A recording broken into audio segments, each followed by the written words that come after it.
Hello students, I am Shri Kumar. Welcome to my channel Learn with Answer. Today I am going to discuss about the oncogenic viruses. Oncogenic viruses are those viruses which causes tumors, or we can say cancer, in human beings as well as in the animals, including the experimental animals. So let's start today's topic. So there are many types of human tumors are present worldwide, approximately 15 to 20%, and it causes different type of tumors in the human body. And the two important cancers caused by the oncogenic virus are mostly the cervical cancer and liver cancer. If we date back to the history, so first scientist who made their contribution was Ellerman and Bang in the year 1908. So they found out the first tumor producing viruses, and the experiment included the demonstration of a seemingly spontaneous leukemias of chicken, and it could be transmitted to other chicken by a cell-free filtrate. The next important work was by Rouse in 1911, who also demonstrated that as the leukemias of chicken was transmitted to other chicken by filtrates, similar procedure was also done for chicken sarcoma, which can also be similarly transmitted as chicken leukemia. Next important scientist whose work was on this virus was Dr. Richard Shrope in year 1933, who first demonstrated that viruses causing tumor in animals by isolating the rabbit fibroma viruses and papilloma viruses. Next scientist was John Joseph Bittner in the year 1936. He demonstrated that a spontaneously occurring mouse adenosarcoma is caused by a virus transmitted from mother to progeny through milk. So basically, this Dr. Richard and Dr. Bittner, they basically found their work was mostly on the animals, and they demonstrated it through their experiments that first Dr. Richard Soap isolated rabbit fibroma virus and papilloma virus, whereas Bittner, he demonstrated that spontaneously occurring mouse adenosarcoma is caused by transmission of virus from mother to his child through milk. Milk, basically feeding milk, transmitted that virus in the mouse condition. Next was Sir Ludwig Gross in 1951. He was first of many retroviruses which induces murine leukemia. Then what are some of the important properties of the cell transformed by the viruses? So we will see here that basically what are the transformation or changes which are made by the viruses, or we can say oncogenic viruses in the host cells. So first was the change which was made was that altered cell morphology. Which means that basically the shape and size of the infected cell was changed through these viruses. And next was the altered cell metabolism, that is the change in the mechanism or function of the metabolic, basically the metabolic functions of the cell was changed by the oncogenic viruses. Next was the altered growth characteristics. So altered growth characteristics means the way the cell changes itself is the altered growth characteristics. Fourth is the antigenic alteration. And fifth is the capacity to induce tumors in susceptible animals. But before understanding all those things, first of all, we should know that what do you mean by the word transformation? So it refers to certain changes in biological functions of a cell which confer on infected cell certain properties and characteristics of neoplasia. So first of all, we will see what is altered cell morphology. So here we see that the fibroblast cells here becomes shorter. So parallel orientation is lost and chromosomal aberration appear in the cell. Next is the altered cell metabolism. In this we include that there is an increased growth rate in the cell, then increased production of organic acids and acid mucopolysaccharides. Next term we discussed was the altered growth characteristics. Here there was a loss of contact inhibition, formation of microtumors, capacity to divide indefinitely in serial culture, capacity to grow in suspension or in semi-solid agar. Antigenic alteration means that there is appearance of new viruses specified antigens. Then loss of surface antigens and cell become agglutinable by lectins. So these are some of, and the last was the capacity to, these also have the viruses to induce tumors in the susceptible animals. As we also see, if you remember the Koch postulates, there also we have discussed that the when we perform experiment on the animals, the same type of lesions also appear on them. That's same here also we discuss here that it has also to capacity to induce tumors in susceptible animals. So these are some of the important properties of cell transformation which is done by the viruses.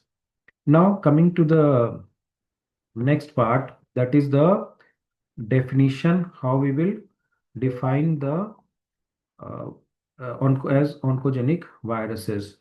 So basically the viruses that produce tumors in their natural host or in experimental animals or induce malignant transformation of cells in cell culture are known as oncogenic viruses. Most classes of DNA containing viruses were found to produce tumors in animals, whereas only one family of RNA containing virus, retrovirus, did so. And what is the mechanism of the oncogenic viruses, how it induces tumor formation? Basically, the replication of retrovirus displays a sensitivity to agents that interfere with DNA replication or transcription because the oncogenic retroviruses replicate through a DNA containing intermediate made by reverse transcriptase. Here we know that in the case of retrovirus, their property is that they are basically RNA viruses, but they perform basically the protein formation is done through the process of reverse transcriptase. In case of other RNA viruses, from the RNA directly they make proteins. But in the case of retroviruses, the RNA first convert themselves into cDNA, or we can say the complementary DNA. And again, those complementary DNA synthesize mRNA, and from mRNA, proteins are made.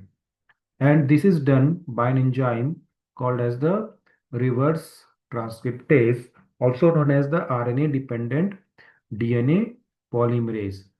So here we see that in the retrovirus's case, the replication of retrovirus displays a sensitivity to agents that interfere with DNA replication or transcription because the oncogenic retrovirus replicate through a DNA containing intermediate made by reverse transcriptase. Thus, the discovery suggesting that oncogenesis is the attribute of viral DNA and all oncogenic viruses cause cancer and transformation through oncogenes they carry or activate. So if we summarize it, we can say that basically in the oncogenic viruses, they cause or they carry in themselves some cancer and the carry the property of cancer producing and through transformation of cells through oncogenes.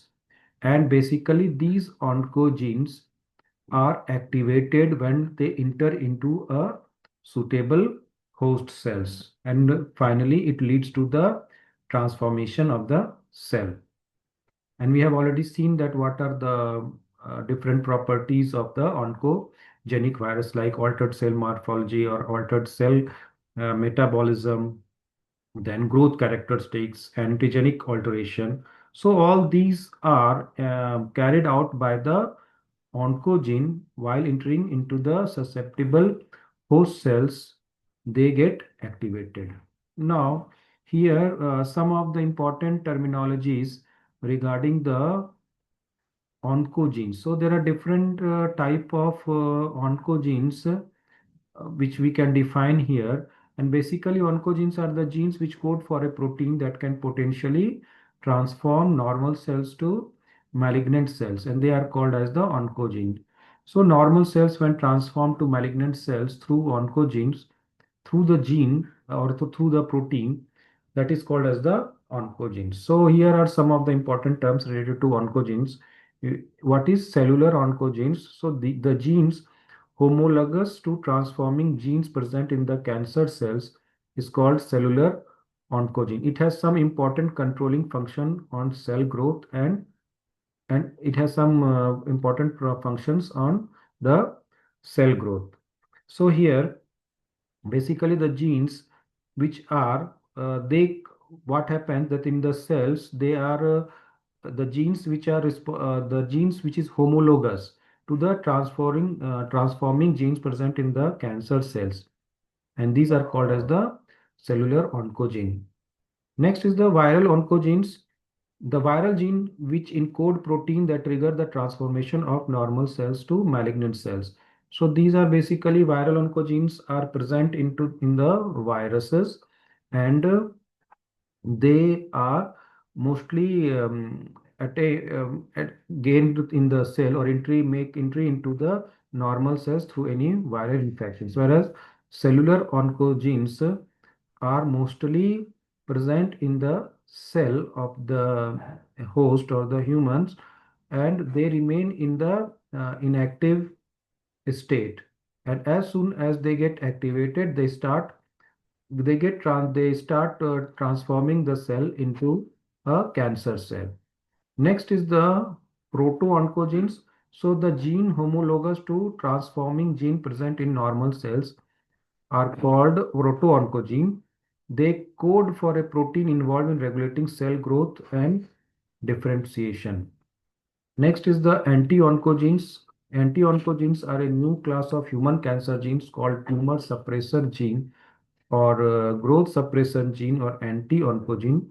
This gene has to be inactivated for tumor formation. If you have seen the lac operon, or you would be knowing the concept of lac operon in the case of bacterial metabolism.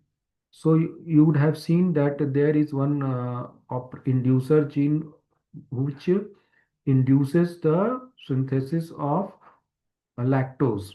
Okay, so when the in the case of lac operon, what happens that there is a gene when lactose is needed, that gene gets activated, and when it is utilized by the bacteria, then suddenly that gene gets suppressed. Similarly, here also there is a new anti-oncogenes. What it does, that basically it keeps the oncogene in a suppressing mode, and as soon as the it gets activated, so this suppressor gene is removed from the oncogene, and suddenly it transform into a the cell gets transformed into a cancer cells.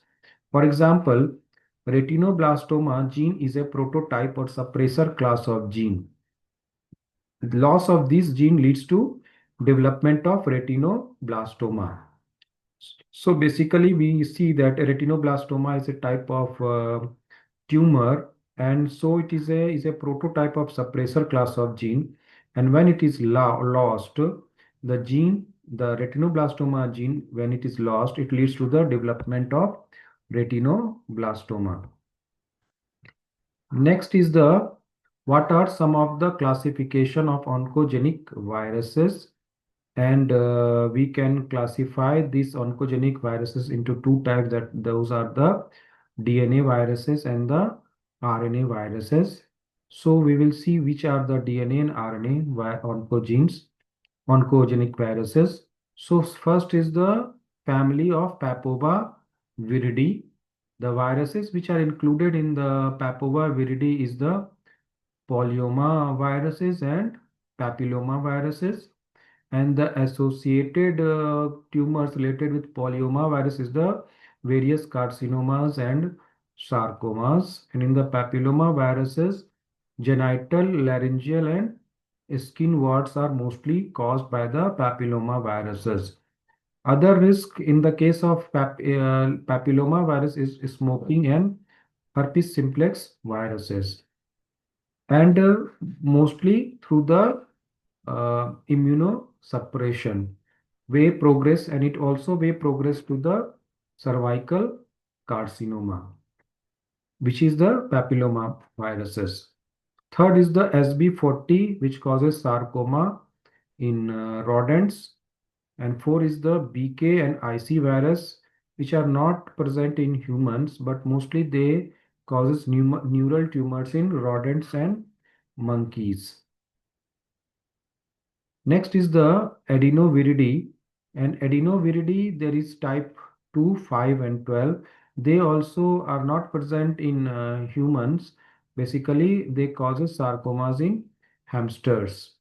Next is the herpes viridae, and mostly herpes simplex virus type 1 and type 2 is mostly responsible for oncogenic genesis in the host or human beings, and the infection they mostly cause is the cervical carcinomas, and other is the smoking, and cervical carcinoma can also be caused by the papilloma viruses and immunodeficiency. Next is the Epstein-Barr viruses, and Epstein-Barr viruses, in the onco cancers or tumors caused are the Burkitt's lymphoma, Hodgkin's lymphoma, immunoblastic lymphoma, and nasopharyngeal carcinoma. Third is the cytomegaloviruses, which causes cervical carcinoma, and the other factors which are responsible are immunodeficiency and HLA typing, other risk factors. Next is the Kaposi's sarcoma, and Kaposi's sarcoma is also called as the it is a type of herpes virus, and it is in short it is also called as Kaposi's sarcoma herpes virus, or human herpes virus type 8. Other factors which causes the cervical this Kaposi's sarcoma is the HIV viruses.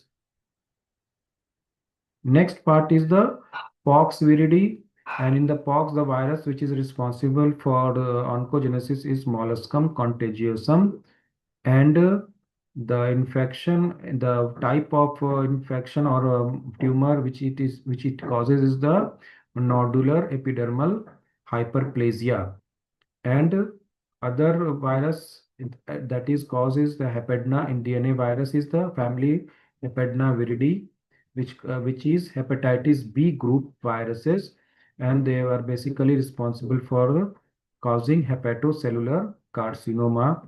And the other risk factors are alcohol. Risk factors for hepatocellular carcinoma are alcohol, smoking, fungal toxins, and also some other viruses. Next, we will discuss about the oncogenic RNA viruses. So basically, we have already seen that one of the most important prominent agent, etiological agent responsible for tumor in the case of RNA virus is the retroviridae, or we can say retroviruses. And there are two groups, that is the lentivirus and HTLV groups. Lentivirus causes HIV, and in the lentivirus, the virus which causes the oncogenesis is HIV, whereas in HTLV group or human T cell lymphotropic viruses group, HTLV1 and 2. So in HIV, mostly the type of carcinoma are the B lymphoma and Kaposi sarcoma, whereas HTLV1 and 2 causes adult T cell leukemia and leukemia and lymphosarcoma B cell, or which is a tumor of B cell. Then the next, the RNA virus is the Flaviviridae group family, and the virus in this group is hepatitis C virus, which causes again hepatocellular carcinoma, similar to the Hepatnaviridae family hepatitis B virus. Next is, what is the mechanism of viral oncogenesis?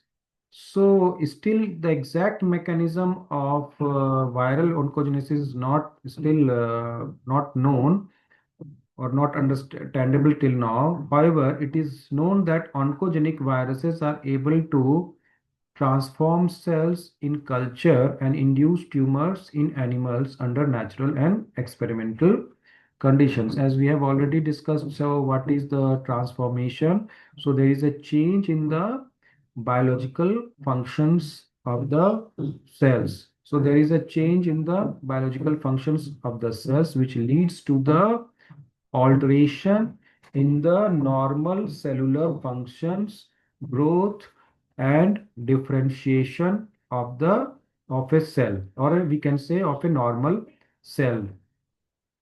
Next is the, what is the steps in viral oncogenes? So first step is the activation of benign proto-oncogene into a functional oncogene. We have seen in the example of retinoblastoma that when there is a proto-oncogene retinoblastoma, which prevents the occurrence of retinoblastoma. As soon as that gene gets inactivated, so it leads to the condition of retinoblastoma. So first is that activation of benign proto-oncogene into a functional oncogene. So there is loss of normal regulation, promoter insertion oncogenesis, and altered structure of a gene. Step 2 is the inactivation of tumor suppression gene or anti-oncogene. So next we see that in the case of, I beg your pardon, please, I make one correction, that that is the anti-oncogene, that is the retinoblastoma gene. Is in the case of first step, that is the benign proto-oncogene into a functional oncogene, there is a loss of normal regulation, promoter insertion oncogenesis, and altered structure of a gene. So that is mostly caused by the proto-oncogene. And next step is the inactivation of tumor suppression gene, which is the anti-oncogene, that is the retinoblastoma gene, which inhibits the entry of cell into S phase. We know that in the case of different growth and differentiation, there are different phases in the cell cycle where the cell passes through the different phases of growth, and one of and in that phase only one phase is the S phase. And here what happens that if the cell does not enter into the S phase, it growth gets suppressed. And so the so the anti-oncogene, what happens that as soon as the gets inactivated, so oncogene which is working which is suppressed by the anti-oncogene gets activated, and finally it inhibits the entry of cell into S phase and it suppresses growth. For example, is the P53, which promotes apoptosis of cell with damaged DNA or activated cellular oncogene, and such is such that it blocks cell cycle and progression. Step 3 is the direct action of transforming viral gene inserted into host genome. So here what happens, the principal method by which a proto-oncogene is converted into oncogene with unregulated function is by structural alteration of its coding or control sequences. So here what happens that there is a direct action of on the transforming viral gene inserted into host genome. And here what happens that a proto-oncogene is converted into oncogene, and we know that one of the characteristics of the oncogene or the tumor induced cells is that they lose control over their cell growth or cell multiplication. So as soon as they loses the cell growth regulation on how much a cell needs to be divided or how much needs to be, there should be a growth in the cell. So there is an unchecked growth and function in the cell, and it is mostly because a proto-oncogene is converted into an oncogene. Next is the coding sequences are altered in majority of cases. The changes may be single base mutation carrying the replacement of critical amino acid, frame shift mutation, deletion, or insertion. So these are some of the types of alteration or mutation in the gene which causes the change in the coding sequences, and it is basically the types of mutation which are responsible for it is the single base mutation where a single base is removed, then frame shift mutation, deletion, or insertion. An oncogene may be generated without viral intervention when a proto-oncogene is altered by physical or chemical carcinogenic agents or by translocation. So here, and not only to viral interference, but also due to exposure to some carcinogenic agents, which may be a physical or chemical agents, or by translocation. It is also a type of gene incorporation. We can say here that new genes are introduced or new codons are entered into the host chromosomes. So with these conditions also there may be a activation of the oncogene. So this is the first part of the oncogenic viruses. I hope that you have understood the some of the important terms as well as the mechanism which are responsible for causing tumors in the host cells. If you liked my video, please subscribe and also also press on the like button. Thank you.